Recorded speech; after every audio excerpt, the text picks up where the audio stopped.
Support for this podcast and the following message come from Purple Carrot, providing a healthy dinner alternative by delivering delicious plant-based recipes and pre-portioned ingredients each week. Discover the power of plants with Purple Carrot. Visit purplecarrot.com and use code NPR to get $30 off your first order.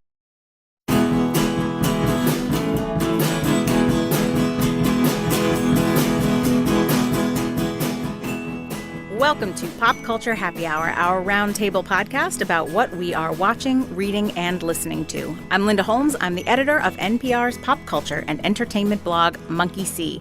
On this week's show, we look to the end of American Idol, a show that turns out not to be eternal, but did give us a lot of bad cover versions of Alicia Keys. We'll return to one of our favorite topics and talk about some of the people we're pulling for. And as always, we'll close the show with what's making us happy this week. So stick around. Thanks for listening to Pop Culture Happy Hour. NPR's new Politics podcast is where NPR's political reporters talk to you like they talk to each other, with weekly roundups, short takes on news, and reporting from every stop on the campaign trail. You don't have to keep up with politics to know what's happening this election year. You just have to keep up with them. Listen and subscribe to the NPR Politics podcast at npr.org/podcasts and on the NPR One app. We're auditioning to go to the Hollywood in Your Heart this week, but before we get started, let's go around the table here in Historic Studio 44. Stephen Thompson, what do you do at NPR? I am a writer and editor with NPR Music. And with us this week is our friend Tanya Ballard-Brown. Tanya, what do you do at NPR? I'm an editor for our website, and I sing with a band. You sure do. What's the name of your band? The Lee Masters Music Explosion. They're very good.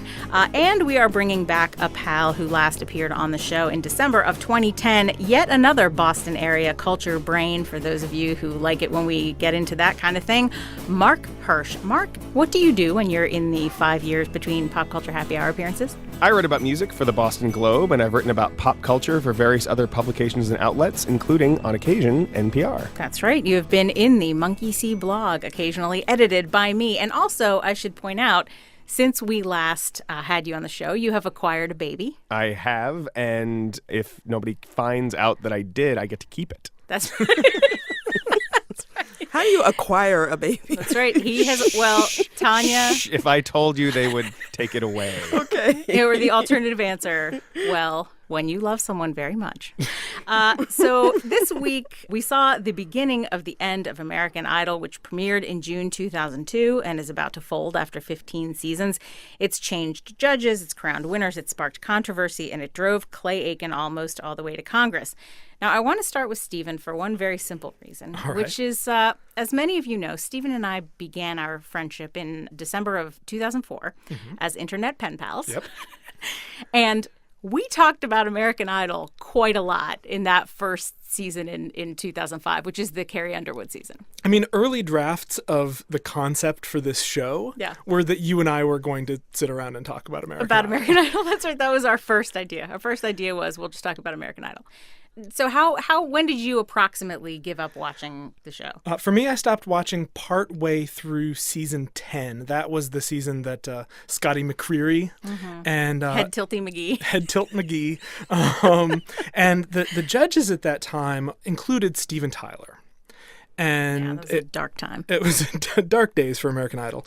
Basically, whoever came in, let's say, ninth that season was eliminated. And the judges just gassed on about that person and how it didn't matter that they were eliminated. They were going to be a star. Yeah, that was very much what that group of judges did. That was it happened. Yes, exactly. And that person's name is, I don't know. 9th place in Steven Tyler American Idol season. And I realized, like, the show had crossed a major tipping point where it went from a show that was largely, not entirely, but somewhat, about puncturing delusions. Yeah.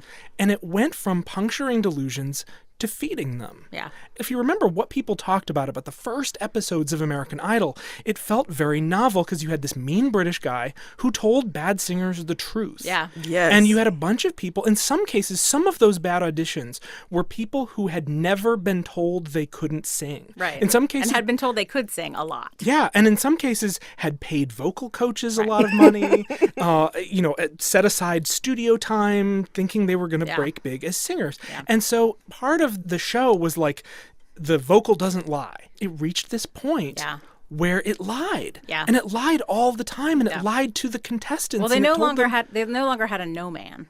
Yeah. You know? And most creative enterprises actually need this I know it defies the laws of improv. Yeah.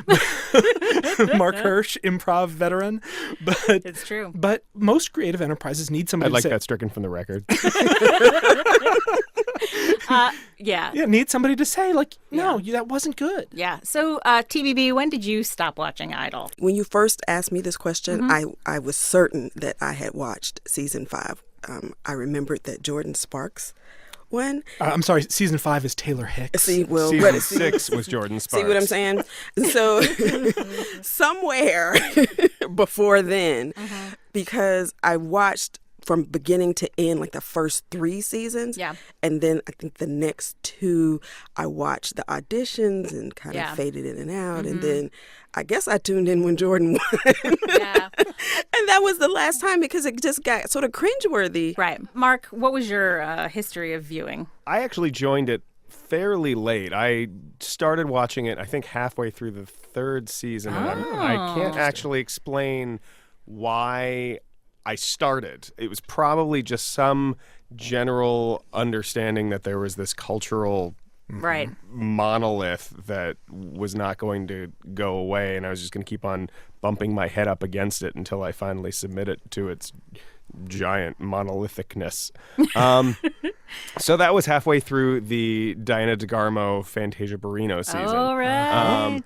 So I So did you go missed back. Ruben. Yes, he missed I Ruben. missed Ruben, actually, Kelly and to this day I've missed Ruben. I actually went back and revisited the first season after I realized that I was deep and the only way to get out was to go through. Wait, so you also missed Justin Guarino? No, I saw Justin Guarini. I saw Justin Guarini, Guarini sorry. and the Kelly Clarkson season. Did you see their movie? I did see their movie. I was, like I said, I was heavily invested at some point.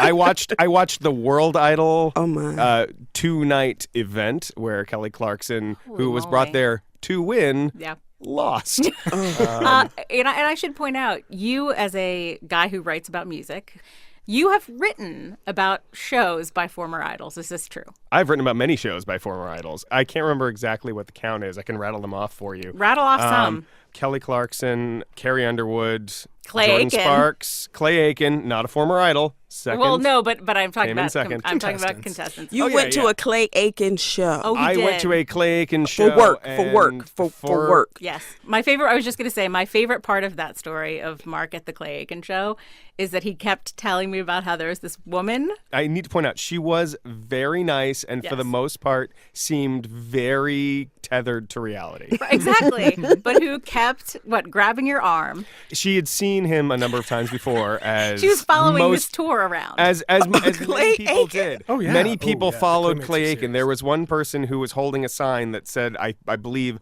our 100th Clay Aiken concert. Yeah. She had seen this particular tour before where he was doing basically the playlist of your local mix station with the hits of the 60s, 70s, 80s, 90s, and now. Yes. And in the Sounds 80s... like the Lee Masters music explosion. And in the 80s segment, she grabbed my arm and said, "Get ready." And that's when Clay Aiken sang When Doves Cry. So the reason I love this story, here's why I had Mark tell this story.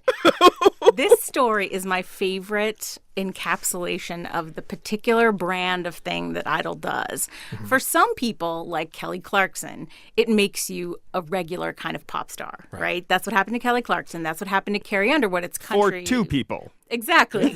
It makes you a regular kind of pop star. Well, now, a couple, I mean, like Fantasia is an R&B, Sure. you know, Yeah, so several some people, men, yes. different genres, And- but... Right. And Chris Daughtry who I've seen several times, has had mainstream success. but Right, and vanished since then. I would still argue that the Philip Phillips song "Home" is the best calculated song that show has ever Correct. released. Not in the an sense that, actual Mumford & Sons song. exactly, but it was very Mumfordy at a time that was what everyone was doing. So for some people, it's that kind of success where it's regular success, right? And that can be, as Tanya said, in genre. There are also a bunch of people. There are people who are successful in R&B.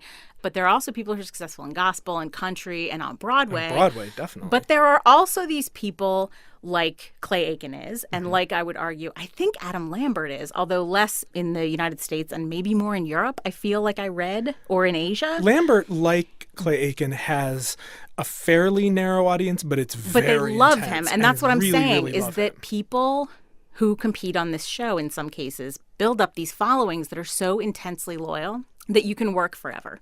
Right. Stephen, you get, as a person who writes about music, and Mark, I'm sure you do too, regular emails about the releases of new CDs from former American Idol competitors that no one hardly remembers. Oh, no, absolutely. I remember getting a press release for Kimberly Caldwell's debut album, which came out 7 years after the season that she was on. On a big label, as I recall. Yeah. Well, and that's the thing. This show, which is so built on this is a platform and you're going to be a star, she had her moment, her momentum, and it took 6 years for somebody to say, let's actually be in the Kimberly Caldwell singing business. Yeah. And to me, that was a very telling press release, although albeit not in the way that they had intended. Yeah, Now, Stephen I've has a thing he wants to drop here, I can tell. I'm holding up my papers eagerly. Does it rhyme with Clucky Blovington? For those who've never been to my desk, I have like 30 Bucky Covington CDs lining the back wall. No, actually, it is a metric for why this show is about to go off the air. Okay. The winner of season 13 was a guy named Caleb Johnson. Honestly, I believe you. I had never heard of Caleb Johnson, and Why don't we just declare the winner Tanya Ballard Brown? You might as well. Who would know? And I'm not dumping on Caleb Johnson. I've never heard Caleb Johnson sing. I have no opinion. So Caleb Johnson Yeah. might be super duper talented. Yeah. Caleb Johnson's album, the statistics that I've seen are that Caleb Johnson's album sold 11,000 copies. The winner of season 13 of American Idol, which even in its diminished state is viewed by millions of people. Yeah. 11,000 copies. That is less than 1/3 of the albums sold by William Hung's second album. And we should back up for a second and explain who William Hung is. So William Hung, for those of you who don't remember, was the young man who sang She Bangs, and they were partly making fun of his English, and he became... I don't know. Kind of almost a meme before there were memes. A meme before I there were guess. meme, a viral video before there was quite such a thing as a viral video. He was like the famous bad singer on American Idol. Right. And he put out a famously bad record. Right. This was the follow-up. Right. Hung for the Holidays. Sold 35,000 copies. Oh, Hung for the Holidays. So the winner of American Idol They didn't season... go with the stockings were hung.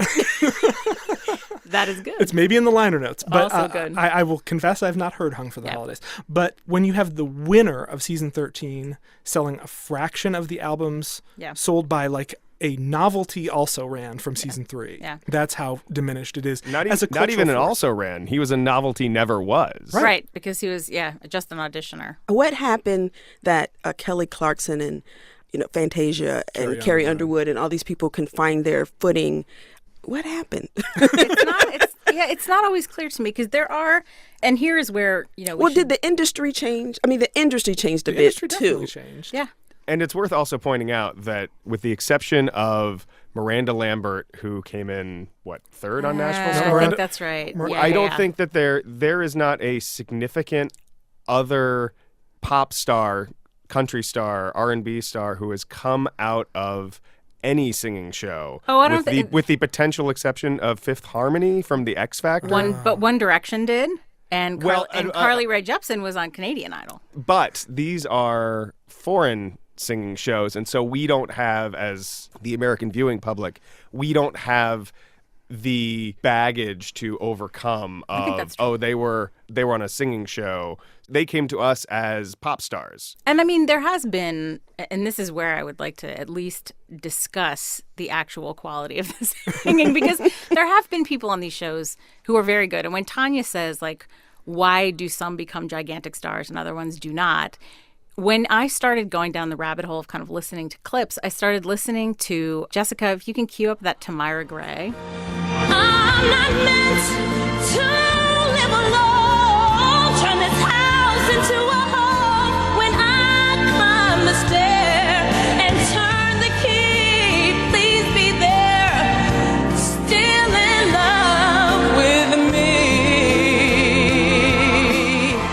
That is Tamira Gray on Burt Bacharach Night. Yep. The first season. Keeping it current.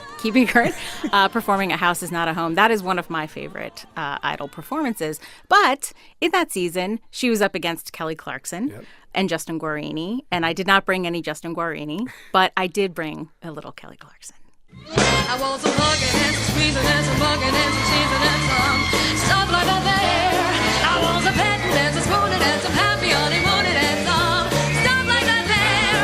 And used to think that love was just a lot of rubbish, a mess of cabbage, a mess of cabbage. But now my attitude is only lovey-dovey. And baby, you done it.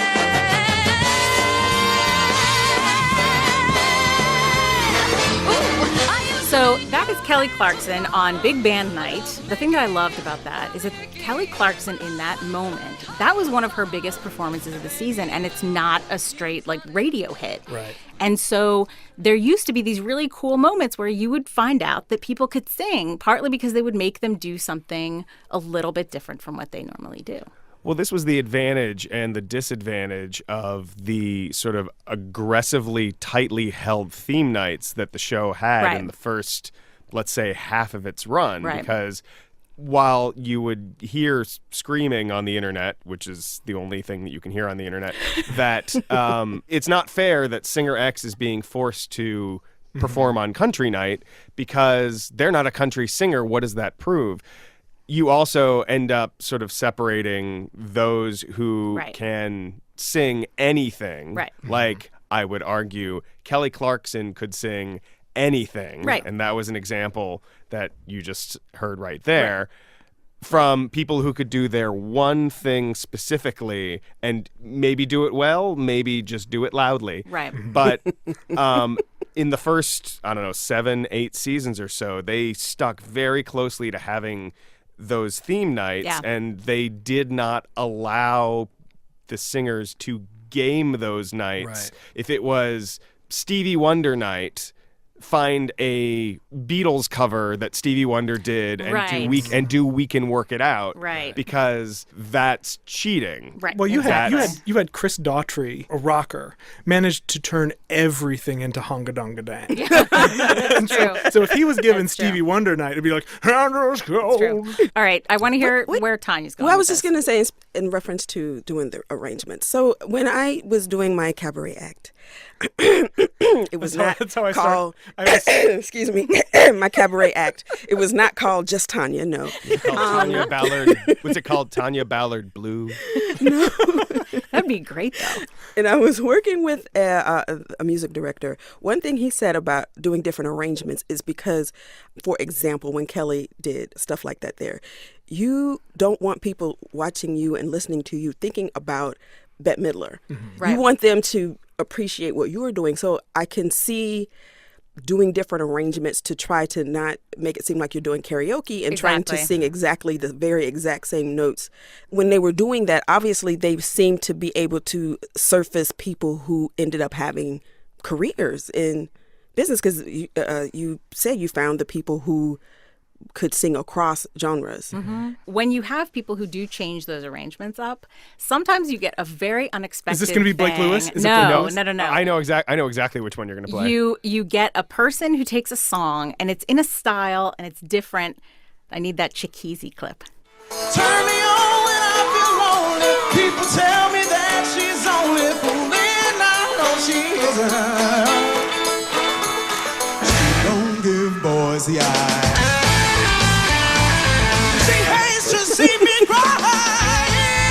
I liked that dude a lot, but this was Beatles night because that's She's a Woman, the Beatles.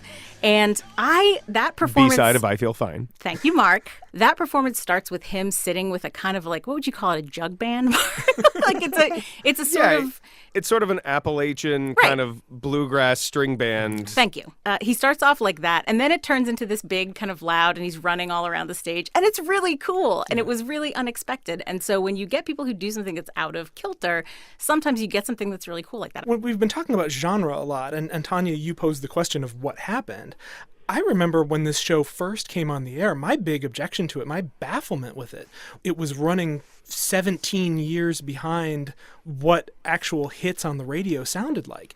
It's a show that has always rewarded sort of adult contemporary singing and was really looking for like the next Whitney Houston at a time when Whitney Houston had been largely off the radio for a variety of reasons for years and years and years. Yeah. You don't have that many singers like that. I mean, you have Adele, who will sing a big power ballad, but a lot of that, what I would call like 80s style adult contemporary music of the variety that I was listening to when I was in high school, they were suddenly trying to present that as very popular music. Right. And then from there, they chased trends. Philip Phillips sounded like Mumford & Sons, and Daughtry sounded like Creed. But they never became or really tried to be, for example, relevant in hip hop, which is partly tells you the age group that they were serving, because one of the things that has always been a gigantic myth around American Idol is that it was a teenager show. Right. I think for the most vocal people, perhaps it was.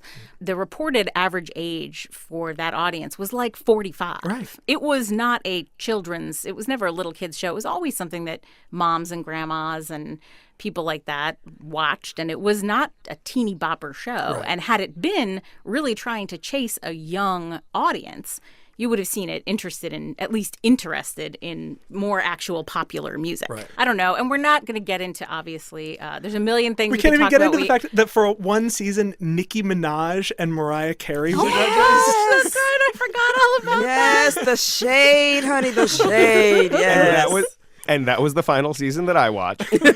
Steve and Tyler couldn't do it, but Nicki and Mariah could. Why was Nicki Minaj there? If they've never... Nicki Minaj was there to provoke Mariah Carey. That's why she was there. But I guess what I'm saying is if what Stephen was saying is correct, or what everyone has just said is that they weren't trying to do popular music, why was Nicki Minaj there? I think you're right. I think that was undoubtedly an effort. You're absolutely right. I think that was an effort to get into something that was maybe relevant to anyone under, 25. Well, I think there might be another potential argument for why she was there and why Mariah was there, because my last season that I watched was the Candace Glover season.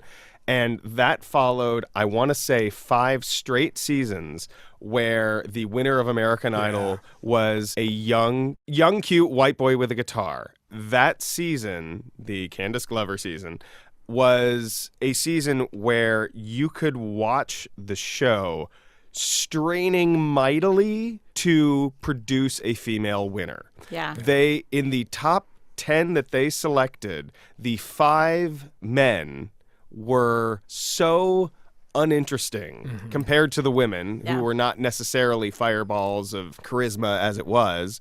But they worked so hard to make sure, after 5 seasons of young white boys with guitars winning, to get a female winner at all costs. And for all the discussion of over the years of the backstage machinations of the show to sort of to manipulate the results or encourage a specific winner. That's the only season where I felt that it was actually happening. Yeah. And it wasn't fun to watch. It wasn't interesting to watch. But that's a season where they wanted a female winner and brought in 2 very powerful female judges to... thing that their personal brands have in common is strong womanhood. Right. Yeah, I think that's right. And they're both musically credible, whatever else, yes. They're both industry credible. Compared to, for example, Randy Jackson. He's a producer, I've heard, and has worked with Mariah Carey, I've heard, a million times. Anyway. And the Jacksons. I feel like he brought that up a couple of times. And Whitney Houston, a lot of other people. I will be interested to hear what all of you, if you still have opinions or ever had opinions, let us know. Find us on Facebook at facebook.com/PCHH, or tweet at us at PCHH and tell us what you think or thought, what you will replace this show with in the future if you are still watching it. And when we come back, we're going to do another round of people we're pulling for right after this. Support for Pop Culture Happy Hour and the following message come from TaxAct, the easy, fast, and affordable way to file federal and state tax returns. And TaxAct will guide you every step of the way. Start anywhere and finish anytime on your computer, tablet, or phone. If your deal is getting the best deal, go to taxact.com/pop and get simple federal and state returns free. Taxact.com. You got this. Welcome back to Pop Culture Happy Hour. We are going to go on to our, a segment that we've done a few times. We always enjoy it. It's called People We're Pulling For. This is where we talk about somebody whose work we're jazzed about or who we're hoping is about to have a really good year. It's always a good thing to do at the beginning of the year. Stephen Thompson, give me somebody that you're pulling for. It's Oscar season. And for me, one of the great joys of Oscar season is most years you wind up having a lot of attention paid to somebody who's really drifted out of the public eye and is very talented and very deserving. Last year, it was kind of Michael Keaton with Birdman. This year, it's happening around like Lily Tomlin for the movie Grandma. It's happening for a little bit with Jane Fonda for her work in Youth. You get these industry veterans who are suddenly like walking an awards show red carpet alongside the Cate Blanchetts of the world. And I always love that. I always love seeing those people rewarded. And thinking about it reminded me of how satisfying it was to see that attention. This is probably 15, 20 years ago, seeing that attention heaped on Robert Forster. Oh, yes. Who is one of my favorite character actors. When I say I'm pulling for him, he's been working constantly. He's been working so much. His IMDb page lists 175 credits. Yeah. Well, that was part of his story during the press run-up with Jackie Brown, was that he had always been working just like a monster, and then he had this thing, but working and he was on just going to keep working on like Roger Corman movies, like working on a lot of different kinds of stuff. On Z-list direct-to-video movies, and all of a sudden Quentin Tarantino kind of plucked him out of that, put him in Jackie Brown. That is just one of my favorite movie performances ever. He's so subtle. He's wearing those 30 years of plugging away on his face. He's so good. He's popped up in some prestige-y films in the years since. He's in The Descendants, for example, but he's also in like Olympus Has Fallen, which I hated. He's just in, he was on like Backstrom, that Rainn Wilson show. Like they're constantly cycling him through everything. And I want to see him kind of return to that Oscar glory. I want to see him given more runs of that kind of appreciation, because he is a wonderful actor. And if you haven't read his interview in the AV Club from 2000, it's still online. I checked to make sure it's still online. When I put together a book of AV Club interviews in like 2002, this was the interview that I ended the book with. It is just an absolutely wonderful discussion. He's a motivational speaker on the side, and he tells this story. Basically, the lesson of the story is you can command respect by demanding it, or you can command respect by just being the nicest person you possibly can be. I mean, this is a gross generalization, but basically, it's this wonderful story about how important it is to just be as nice to people as possible. And you start to sense how this guy managed to book 175 acting jobs. It made him, to me, wonderfully rootable and a really interesting actor, somebody I just love, Robert Forster. Robert Forster. Thank you, Stephen Thompson. Tanya Ballard-Brown, somebody that you're pulling for. I am pulling for Chris Rock, who is hosting the Oscars again. 10 years. He finally got this gig again. 10 years ago, he did it. He ticked off Sean Penn and lots of other people. He's a good Oscar host. How hard is it to tick off Sean? Sean always it was mixed reviews. I went back and read some of the reviews. Some people they thought he did a terrible job. Some people loved it. Yeah. Well, he besmirched the good name of Jude Law. Yes. I realize that the Oscars, this is a heavy job that most of the hosts have not gotten right. Yeah. Right. So I am pulling for Chris Rock that, one, he won't have, I guess, a Sean Penn moment this year, that he will be able to make this something that I will want to watch for 3 or 10 hours, because it's a long, endless show. I want to congratulate Tanya for her restraint. Oh, no. No? I have a second. Oh, you have a second. More predictable. All right. Sure, I know where this is going. Person I'm rooting for. Go ahead, TVB. I know where you're going with this. Also, Idris Elba You don't is say. nominated. Well, he's not nominated for an Oscar yet. No. But he's nominated for He's other nominated stuff. for Golden Globes and SAGs. Hello, I have paid attention. Oh, and NAACP award as well. Image Award, right? Yes. I am rooting for him because, I mean, honestly, he's got some stiff competition in those categories. I am a member of SAG. I don't want to, suggest that I've already decided what my vote will be prior to seeing the movies or anything. But I'm just, I'm rooting for Idris. That's all I'm going to say. I'm also a member of that same guild, and my copy of Beasts of No Nation is sitting unwatched in the hopes that I don't have to slog through a movie about like child soldiers. I saw it. Did you like it? The lead, the little boy, yes. Yeah, not necessarily enjoy. I asked the wrong question. Right. I read some criticism from some people who felt like they wanted Idris to be more menacing. Yeah. But I feel like he didn't want to overtake this little boy who was just someone they plucked out of obscurity, who is really the star of the movie. So right when I was about to congratulate Tanya for her restraint and not picking Idris, her other one's Idris. Yes. Which is cool, because that's Tanya. Yes. Tanya's waiting for your call. All right. Thank you very much, Tanya Ballard-Brown. Mark Hirsch, who are you pulling for, buddy? The person I'm rooting for this year probably doesn't care if anybody's rooting for her. Her name is Leslie Jones. Oh, yes. She is on Saturday Night Live. Yes, and hilarious. Mm-hmm. She has been on Saturday Night Live for about a year, and in that time, you know who she is. Right. She has come on. She was, I believe, hired as a writer. She was hired as a writer, that's initially, and then to fill the dead space that had suddenly become Weekend Update, had been brought in to do just sort of a desk piece where she just delivered a monologue of her own. Yeah. And with that, she angered a lot of people. Yep. And amused a lot of people. Mm-hmm. And since then, she has been so strong at those desk pieces that I have long been hoping to start a campaign to wipe Weekend Update clean of Colin Jost and Michael Che and just give it to her. Because one of the things that she has that Weekend Update does not have right now is a point of view. Right. And Leslie Jones, if you gave her Weekend Update, she would bring a point of view to Weekend Update. She gives you that feeling that, like, she honestly, as you say, does not care. She does not care. My theory is that Saturday Night Live, for her, is a signpost. She's been doing stand-up for decades, Yeah, I believe. she's a little older than your average person starting out on SNL, too. When I watched her special, she's hilarious. Yeah, she's been doing stand-up for decades, and my feeling is that Saturday Night Live called, she said, great. Right. And if Saturday Night Live said, we don't need you anymore, she'd go do something well, else. Great. And she would go do something else. She does not need me to root for her. She's going to be in the new Ghostbusters movie. Ghostbusters Desperately does not need me to root for her. I don't know if she's going to have a breakout year.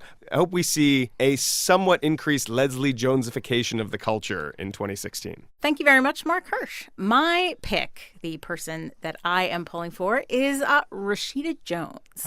I first saw her in any significant way on The Office when she was brought in to be the completely thankless obstacle between Jim and Pam on The Office, and proceeded to make that a situation where you really felt for her. And there were moments where you're like, why is this lady getting this bad deal here just because she's the obstacle in the romance? And then, of course, she went on to be on Parks and Rec, where her relationship with Amy Poehler, her chemistry with Amy Poehler, and Perkins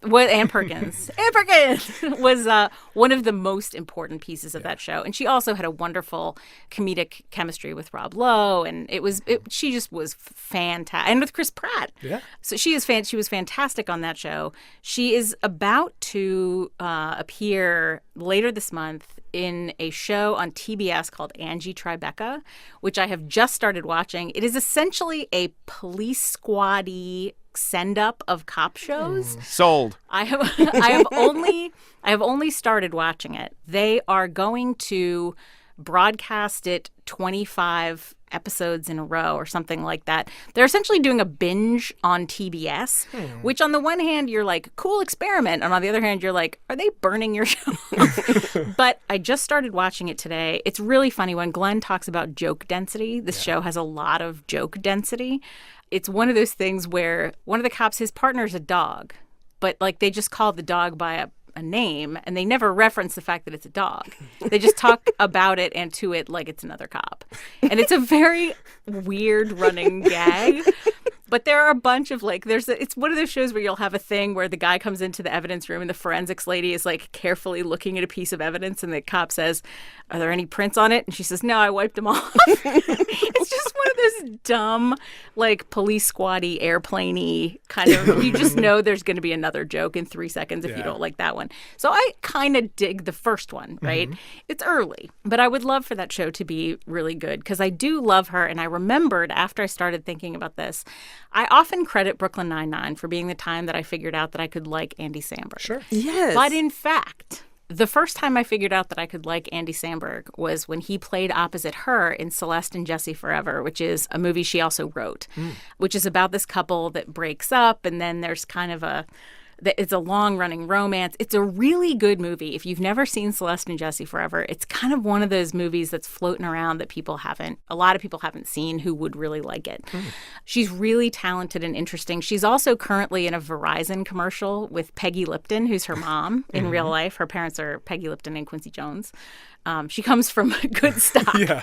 She is in this commercial with Peggy Lipton, and they're just kind of, riffing as mother and daughter. And my favorite part of the story is that after this, on Twitter, there was this woman who was like, why did they cast someone who looks nothing like she's old enough to be Rashida Jones's mother? And Rashida Jones on Twitter is like, hey, that is my mother. Hello. She's I'm such a fan of her, and I'm such a fan of kind of the role she's playing. If you follow her on Twitter, she's a really interesting, thoughtful, engaged. She's one of these celebrities like Jesse Williams from Grey's Anatomy. These celebrities who are very politically aware on Twitter and interesting to follow because they think about interesting things and talk about interesting things other than just here's my work or whatever.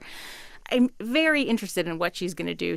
I was talking to my pal, Alan Sepinwall, today, and he was pointing out that it's funny to see her in this broad comedy because she's played a lot of straight women to kind of broader characters. She was in I Love You Man, where she's the girlfriend / wife of one of those bros. And it's just, she's been doing that, and now this is a bigger comedy. So I'm very, very psyched, and I am definitely pulling for her. Those are a bunch of people that we are pulling for, some of whom you would not have predicted, and some of whom, Tanya, you might have known we would be pulling for. You could set your watch by. You could set your watch by. And when we come back, we're just going to keep the happiness and good wishes rolling, and we're going to come back with our favorite segment of this and every week, what is making us happy this week. So come right back.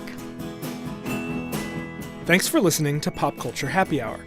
NPR's new Politics podcast is where NPR's political reporters talk to you like they talk to each other, with weekly roundups, short takes on news, and reporting from every stop on the campaign trail. You don't have to keep up with politics to know what's happening this election year. You just have to keep up with them. Listen and subscribe to the NPR Politics podcast at npr.org/podcasts and on the NPR One app. Welcome back to Pop Culture Happy Hour. It is time for our favorite segment, What is Making Us Happy This Week? Stephen Thompson, what is making you happy this week, buddy? Well, as we've mentioned, it is Oscar season, or it's at least coming up on Oscar season. We got the Golden Globes coming up, and as such, I'm already preparing for the Pop Culture Happy Hour Oscars Omnibus in a few weeks. And one way that we all have to prepare for the Oscars Omnibus is that we have to see all the Best Picture nominees. And if there's one thing I don't have time to do right before the Oscars, it's watch all the Best Picture nominees. So I've been mainlining as many of the likely nominees as possible. That has meant I've watched a bunch of good movies in the last couple weeks, including stuff like Anomalisa that I'm still kind of unpacking. I don't actually know if I like Anomalisa. My feelings are strong in both directions on it. Hopefully we'll get a chance to talk more about it. I watched The Revenant, as I said on Twitter, not the zippy wilderness romp I've been led to expect. It's like you think it's like you think it is, only grimmer. Oh, okay. Really? It's Grimmer? not quite as It's whimsical. Not quite as whimsical as you'd been led to believe. Mad Max Fury Road. That's such a good movie. Which is a really, really Such a fun interesting movie Yeah. and fun. If you stop and think about any of the logic behind it, it really doesn't hold up at all. I don't recommend doing that. But I greatly enjoyed it. And finally, I watched Room. And Linda, you mentioned Room when we talked about the Toronto International Film Festival. Brie Larson is kind of an Oscar frontrunner in the lead role.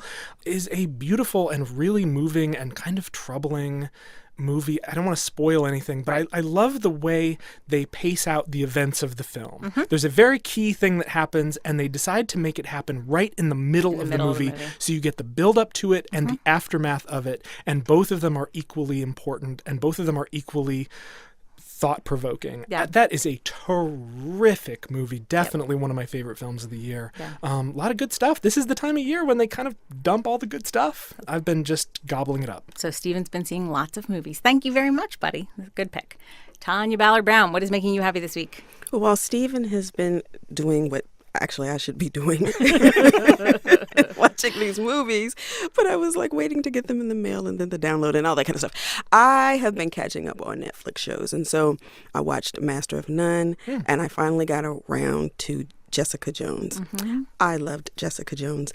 You know why I love Jessica Jones? Because Luke Cage was in it. And you know why I love Luke Cage? Because, boy, he's all the things I thought he would be when I'm a Black Panther comic follower, not so much a Luke Cage. As I did a little digging, I was like, oh, I get a whole Luke Cage series this year on Netflix too. So I'm happy about that. That is making me really happy. Thank you, Mike. Okay, thank you very much, Tanya Ballard-Brown. Mark Hirsch, what is making you happy this week, buddy? What's making me happy this week is Otis Redding's Soul Manifesto 1964 to 1970. 12 CDs, came out in October, but I got it for my birthday. It's fantastic. Oh, nice. It is every album that Otis Redding released in his lifetime and beyond. If you want to know about Otis Redding, you can mainline it in about 6 or 7 hours because these 12 CDs are pretty much only a half hour each because it was the early 60s and that's what albums were at the time. It is a very affordable price point. I believe you can get it for somewhere in the $40 to $50 range. Wow. Normally, full career box sets are priced so expensively that the only person who would buy them is someone who is already hooked on that person. And you're pretty much replacing albums that you already have. Yeah. I had a 3 CD singles collection of his, and that was it. This covers so much more. It is so affordable. If you're interested in Otis Redding, just splurge. For the price of 3 CDs, you get 12, and you get Otis Redding. Fantastic. Thank you very much, Mark Hirsch. Okay, making me happy this week, I got 2 things. First, I got a TV show. I was a little bit behind. I finally caught up on the FXX show You're the Worst, which everyone had been telling me was so good and had gotten so good. And this is a show that it was created by somebody I actually sort of know, whose name is Stephen Falk, who used to be a recapper at Television Without Pity at the same time as me. So we had met a handful of times at like recapper things in Vegas. The show is about a couple who meet and get together, even though they're both sort of messed up people. But it's not one of these shows. They're not hateful. They're just messy. And I really, really have enjoyed it. And it is one of those shows. They're now through 2 seasons. They're renewed for another one. It is a show that has only gotten better and better and smarter and stronger. And it's really funny. But they also did a story this season that was of very high quality about depression, which rarely happens on television with this level of intelligence and sensitivity. And there's been some really good writing online about it. But it's also just a really good show. So You're the Worst. That's A. Also, I have kicked off my resolution to read more very quickly. Got off to a very fast start. I read a novel called Everything I Never Told You by a writer named Celeste Ng. And this was, I think, Amazon's best book of 2014. Oh. It is a really terrific novel that is about a family. The whole book is about kind of the fallout from this death and how it affects the family and trying to kind of solve the causes of what had happened. And it's a really good family story. There is a mystery element to it, but it's not pulpy at all. It's sad, but it's also in some ways very humane toward the characters. I liked it very much. Again, it's called Everything I Never Told You by Celeste Ng. Very good, and I highly recommend it. And that brings us to the end of our show. You can follow all of us on Twitter. You can follow me at NPRMonkeyC. You can follow Stephen at I Dislike Stephen. You can follow Tanya at TBB. That's TDOUBLEB. You can follow Mark at Space City Mark. That's Space City and then MARC. And you can follow our producer, Jessica Reedy, at Jessica_Reedy, and our producer emeritus and music director, Mike Katzif, at Mike Katzif, KATZIF.